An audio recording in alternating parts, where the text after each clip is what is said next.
It's decided, my mom announced. Your sister gets your house. She has kids. Everyone nodded in agreement. I pulled out the folder. Funny you should mention her kids.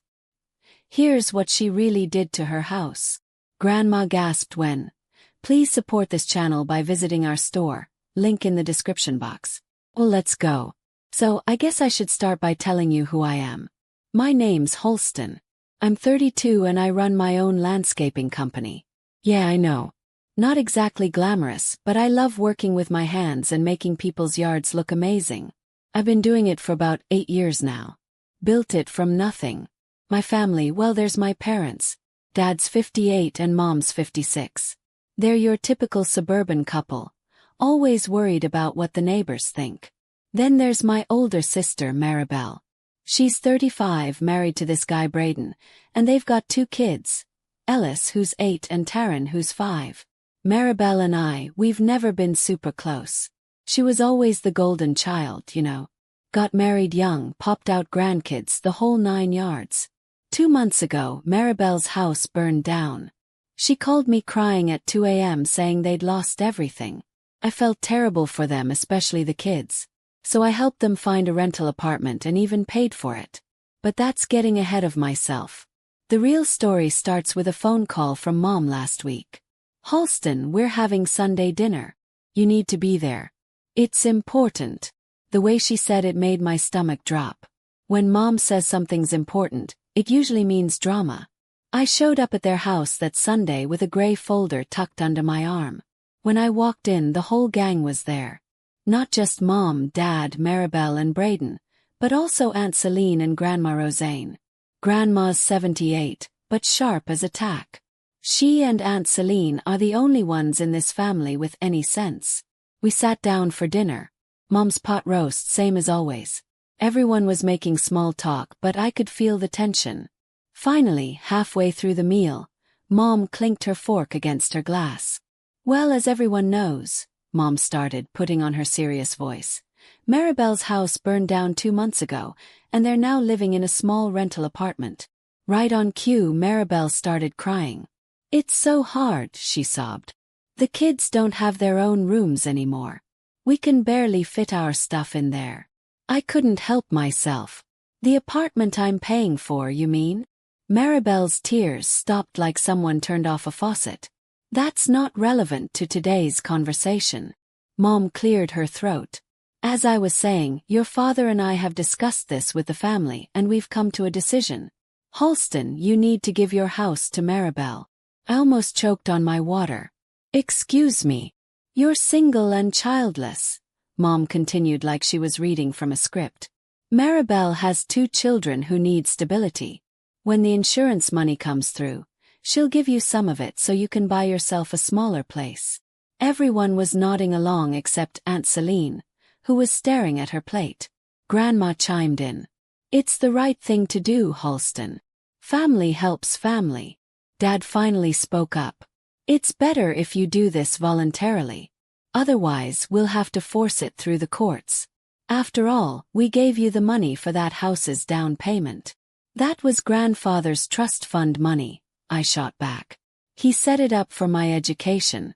I went to college on scholarships, so I used it for the house. You didn't give me anything. Regardless, Mom said, you need to do this for your sister. Pulled out my folder. Actually, I have something to share too. These were documents about the fire at Maribel's house. The room went quiet. See, Maribel told everyone the fire was caused by old electrical wiring. But according to this police report and fire department examination, the fire was caused by careless smoking during a party. A drunken party, to be specific. I held up the papers. The fire department's report says an unextinguished cigarette caused the fire. The kids nearly died from smoke inhalation. The firefighters had to pull them out.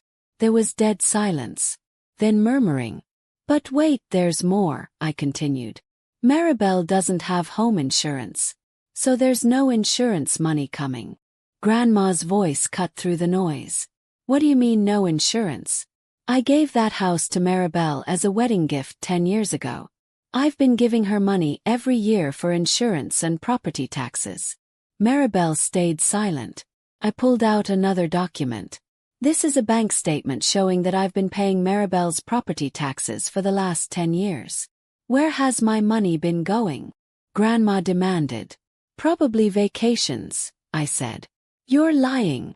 Maribel screamed. Don't believe her. Mom jumped in. Halston's making this all up. I don't believe a word. The evidence is right here, I said, tossing the folder on the table. Believe it or don't, but I'm not giving anyone my house. Oh, and by the way, my house is now owned by my company, so you can't claim it anyway. You can't do this to your sister and her children, Mom shouted. Maybe Maribel should have thought about her children before having drunken parties, I replied. Aunt Celine stood up.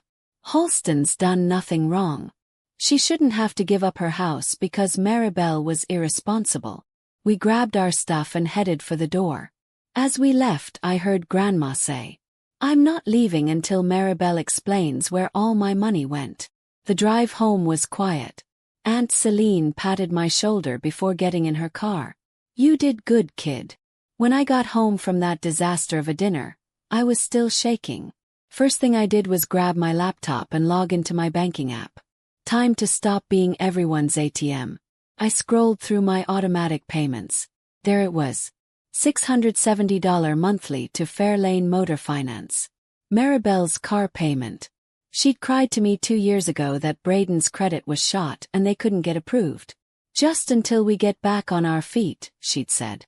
Still waiting for that to happen, apparently. Clicked cancel. Pop-up asked if I was sure. You bet I was. Confirmed. Next. The apartment. When Maribel's house burned down, she'd called me sobbing at 2 a.m. Halston, we have nowhere to go. The kids are traumatized. Please help us. So I did what I always did. I found them a place. A nice 3-bedroom on Brighton Maple Lane. Already 2 months gone. I found Darian, the landlord's number, and dialed. Hey Darian, it's Halston about the Maple Lane rental. I won't be paying after this month. You'll need to deal with Maribel directly now. But you guaranteed 6 months. No. I paid 2 months up front and guaranteed up to 6 if needed. Check the lease. My obligation ends now.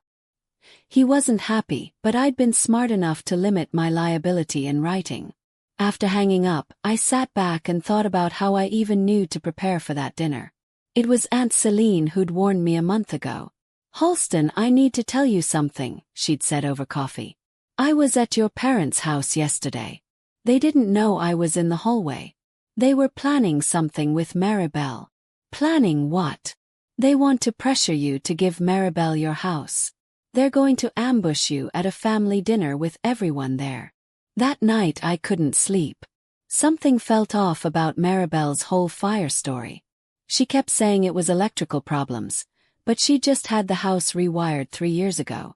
I knew because I'd helped pay for it. And whenever I asked about insurance, she'd changed the subject. So I made a decision.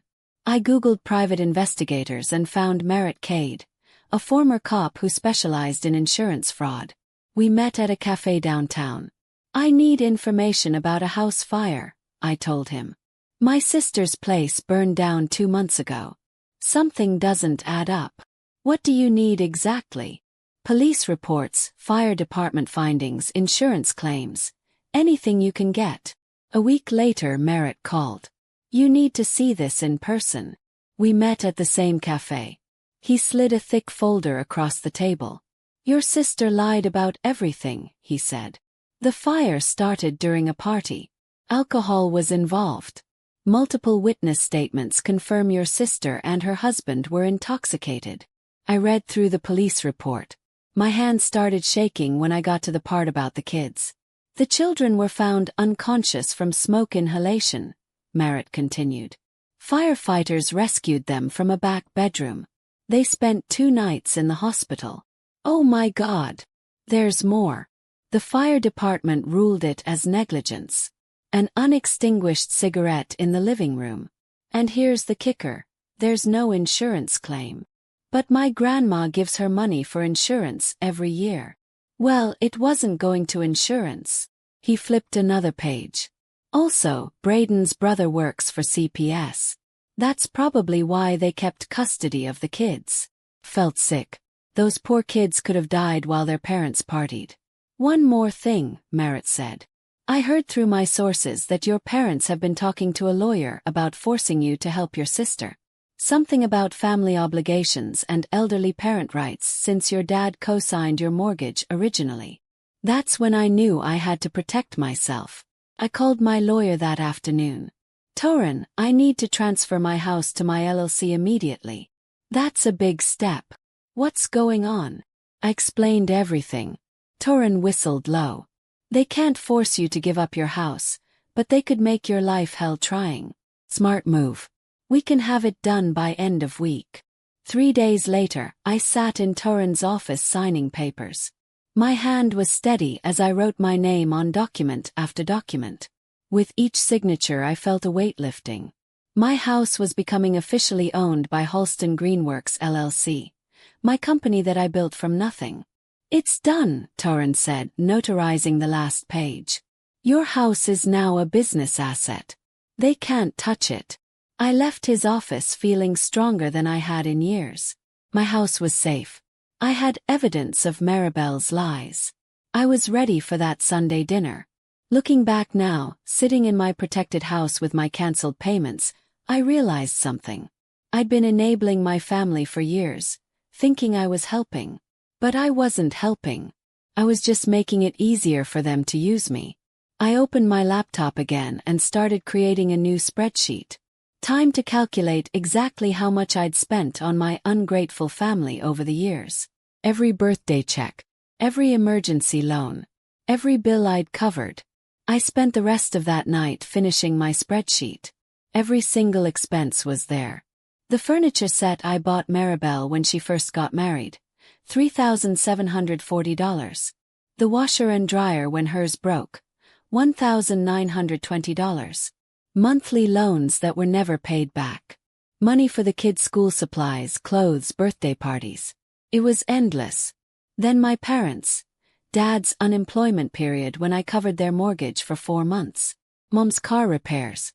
The new roof last year, $12,480. Grocery money here and there. Utility bills when things got tight. The final number made me want to throw up. $158,603. I'd given my family over $158,000 over the past 10 years. With that money, I could have bought another work truck, hired 2 more crews, maybe even opened a second location for my business. The next morning, Aunt Celine called early. Your mom started a family group chat yesterday. She's added everyone. All the cousins, aunts, uncles, even some family friends. You need to see what they're saying. My phone buzzed with the invite. I joined and immediately saw dozens of messages. Mom had started it off. Family, I need your support. Halston has abandoned her parents and sister in our time of need. Cousin Rhett. What happened? Maribel lost her house in a fire. She has 2 young children. We asked Halston to help since she has a big house all to herself, but she refused. Uncle Doran. That's cold. Family should help family. She's never been there for us. Never helps with anything. My blood was boiling. Never helps. Kept reading. Cousin Marla. That's messed up. Those poor kids. Family friend Carlene. Some people forget where they came from. We gave her everything growing up. Paid for her house down payment. Now she turns her back on us. Every single comment had a like from Mom. She was orchestrating this whole thing. Maribel chimed in. I didn't want to say anything, but Halston hasn't even visited the kids since the fire. They keep asking where Aunt Halston is. That was it. Had enough. I uploaded my spreadsheet to the chat. Since we're discussing who helps family, here's every penny I've given over the years. $158,603 total. Take a look. The chat went silent for about 30 seconds. Then it exploded. Halston, you have no right to share private financial information. It's my money. I have every right. Cousin Rhett. Holy crap, you paid for all that. Uncle Doran. Wait, you've been paying their bills. Kept typing. Also, since we're sharing truth, let me tell you what really happened with Maribel's house fire. Halston, stop this right now. I didn't stop. Maribel told everyone it was electrical problems. That's a lie. The fire was caused by a cigarette during a drunken party. I have the police report and fire department investigation right here. Cousin Marla. Wait, are you serious? The kids nearly died. They were unconscious from smoke inhalation when firefighters pulled them out. They spent 2 days in the hospital. Maribel. You're lying. Don't believe her. I have all the documentation. Police reports, fire department findings, hospital records. Anyone wants to see them, I'll send them privately. Then I dropped the big one. Oh, and there's no insurance money coming, even though Grandma gives her money every year specifically for insurance. Maribel went silent. Uncle Doran. So let me get this straight. Maribel got a free house from Grandma. Didn't insure it. Nearly killed her kids with drunken negligence. And then tried to take Halston's house. That's exactly what happened, I typed. Aunt Celine jumped in. I was at that dinner. I saw everything. Halston's telling the truth. They ambushed her, demanding she hand over her house. It was disgusting. The tide turned fast. Cousin Marla. Maribel, how could you? But those poor kids, you could have killed them. Family friend Carlene. I can't believe this. More family members started commenting. All of them horrified. The cousins who got nothing from Grandma while Maribel got a whole house were especially angry. Uncle Doran. My kids didn't get houses. They got $1,100 for college. Maribel got a house and destroyed it. Cousin Lessa. And then tried to steal Halston's. After Halston's been supporting everyone. Mom tried damage control. This is a private family matter. Halston shouldn't be airing this publicly. Aunt Celine. You made it public when you started this chat to shame Halston. Now everyone knows the truth. People started leaving the chat one by one. First the family friends, then the cousins, then the uncles and aunts. Each exit was like a small victory. I typed one last message. For the record, when Maribel's house burned down, I immediately found them an apartment and paid for it. I've been covering it for 2 months, but that ends now. Then I left the chat too. My phone started ringing immediately. Declined. Dad, declined. Maribel blocked. Aunt Celine texted me privately. Good for you. It was about time someone stood up to them. 3 days later, Grandma called. Halston, can you come for tea tomorrow? I showed up at her neat little house the next afternoon. She had her good china out and had made those little sandwiches I loved as a kid. Maribel asked to move in with me, she said without preamble. I said no. I told her she made her bed and now she has to lie in it. Grandma, you don't have to choose sides because of me. She set down her teacup hard. I'm not choosing sides. I'm choosing sense. I gave that girl a $208,000 house as a wedding gift. None of my other grandchildren got anything close to that. She destroyed it through negligence and lied to me about it. I know you love her, Grandma. Love doesn't mean enabling bad behavior. I've been doing that for too long. Did you know she told me last year that the roof needed replacing? Said it would cost $15,600. I gave her the money. Grandma, I paid for their roof repair. It was $12,480. Her face went red.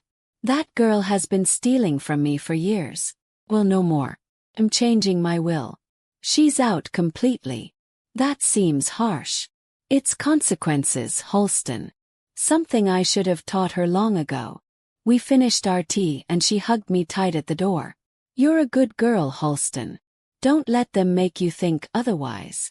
A week after tea with Grandma, my parents finally called. I'd been expecting it. Honestly, they'd been silent since the group chat disaster, probably figuring out their next move. I almost didn't answer, but curiosity got the better of me. Dad's voice was ice cold. You've disgraced your sister. Destroyed her reputation in front of the entire family. She destroyed her own reputation when she nearly killed her kids. You don't understand what it's like to be a parent. Sometimes accidents happen. Accidents, Dad. They were drunk. The kids were in the house. That's not an accident. That's criminal negligence. Mom grabbed the phone. You've always been jealous of Maribel. She has a family, children, a husband. You have nothing but your little gardening business. That stung, but I wasn't going to let her know. My little gardening business earned enough to support all of you for years.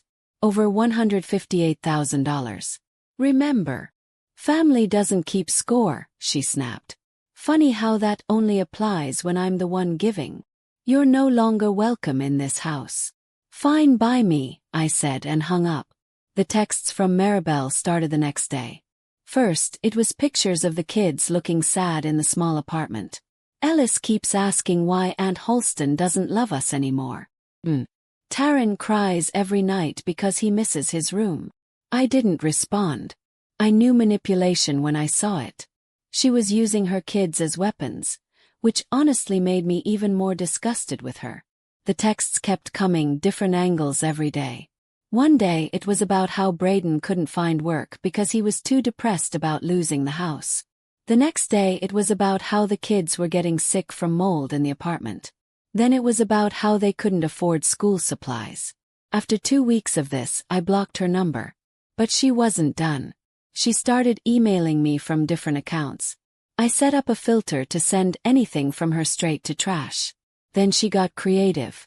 She had the kids call me from Braden's phone. I answered without checking the number. And there was little Taryn's voice. Aunt Holston. Mommy says you don't love us anymore. My heart broke, but I stayed strong. I love you very much, sweetheart. But sometimes adults have complicated problems. Will you come see us? Not right now, sweetie. I heard Maribel coaching him in the background. Tell her you're hungry. I hung up and blocked Braden's number too. The thing is, I knew those kids were fine. Aunt Celine had been checking on them. She told me Braden had actually gotten a promotion at work, not lost his job like Maribel claimed. The apartment was perfectly nice, no mold anywhere. The kids had everything they needed. Maribel was just trying to guilt me into bankrolling their life again. For months passed. I threw myself into my business. Without the constant drain of family expenses, I had money to invest. I bought a new commercial-grade mower and a second truck. I hired 3 new employees and started bidding on bigger contracts. I landed a maintenance deal with a chain of medical offices that alone would bring in $10,700 a month. My business was thriving like never before. Funny how much you can accomplish when you're not carrying dead weight. One afternoon, Aunt Celine called. You need to know what your sister's up to now. She and Braden took out a construction loan to build a new house on the lot where the old one was. How? They have terrible credit. Your parents co-signed. They're using their house as collateral. I sat down hard. They're risking their house for Maribel. After everything gets better. While the new house is being built, Maribel and her family are moving in with your parents. Your mom's already complaining to anyone who will listen about how cramped it is, how the kids are too loud, how Braden eats all their food. I couldn't help but laugh. They're getting exactly what they wanted. Karma's funny that way, Celine said. I thought about reaching out to my parents, warning them about what they were getting into. But then I remembered Mom's words. Family doesn't keep score. You're no longer welcome. They'd made their choice. Over the next few months, I heard bits and pieces through Aunt Celine. The construction loan was for $410,000. The new house was going to be bigger than the old one, with a pool and a 3-car garage. Maribel was posting on social media about her dream home being built. Meanwhile, my parents were miserable. Dad called Aunt Celine one night, nearly in tears, saying he couldn't sleep because the kids were up all hours. Mom complained that Maribel expected her to babysit constantly while she went out with friends. Braden had taken over Dad's garage for his workout equipment. But they couldn't say anything because they'd picked their side. They'd chosen Maribel, The daughter who'd lied to them, stolen from them, and nearly killed her own children. They'd thrown away the daughter who'd supported them for years. Their choice. Their consequences. As for me, I was doing better than ever. My company had grown to 12 employees. I just signed a contract with the city for park maintenance. I was looking at buying a small office building to use as headquarters instead of running everything from my home. I still had relationships with the family members who mattered. Grandma and I had tea every Sunday. She'd updated her will as promised, leaving Maribel nothing but a note explaining why. Consequences, she'd told me again. Should have taught them years ago. Aunt Celine and I got closer than ever. We'd go to movies, try new restaurants, take weekend trips. She was the family I chose, not the family I was stuck with. Sometimes I wondered about Ellis and Taryn. They were innocent in all this, but I knew that maintaining a relationship with them meant opening myself up to Maribel's manipulation again. Maybe when they were older, when they could understand what really happened, we could reconnect. The last I heard, the new house was almost finished. 6 bedrooms, 4 bathrooms, a pool, and a mortgage my parents would be paying if Maribel defaulted, which, given her track record, seemed likely. But that wasn't my problem anymore. I'd spent years being the family safety net, the one who fixed everything, paid for everything, took care of everything. Now I was taking care of myself, and I'd never been happier. My business was booming. My house was mine and protected. My real family, the ones who actually cared about me, were still in my life. And the toxic ones. They were living with their choices. Sometimes the best thing you can do for yourself is to stop setting yourself on fire to keep other people warm. Took me 32 years to learn that lesson. But better late than never.